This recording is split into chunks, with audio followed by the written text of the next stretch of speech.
Today I'm going to be talking about ACL injury and ACL reconstruction surgery. The ACL is one of the main 4 ligaments inside the knee that give the knee its stability, and the ACL prevents knee rotation. So you tend to tear the ACL with twisting and pivoting movements where the foot is planted, particularly playing a team ball sport, wearing studs, and then the knee twists around the planted foot. This causes a lot of swelling in the knee, and the ACL unfortunately can't be repaired. So we have to reconstruct the ACL to restore the stability to the knee.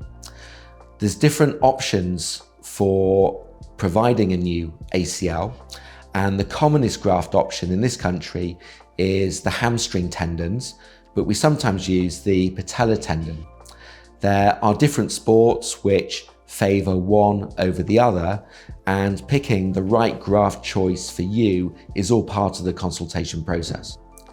The surgery is performed under general anaesthetic, usually as a day case, and I do the surgery with keyhole surgery, so there are only small incisions. After the operation, you wear a knee brace for the first 6 weeks and can usually start driving after about 2 weeks. The total recovery time before going back to full sport is 9 months, because it takes this long for your new ACL to be strong enough to withstand the forces that you'll be putting through it when you go back to your chosen sports.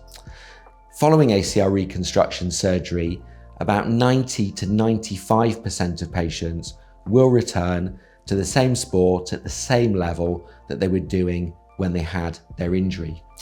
Now, the rehabilitation process is incredibly important following this type of surgery.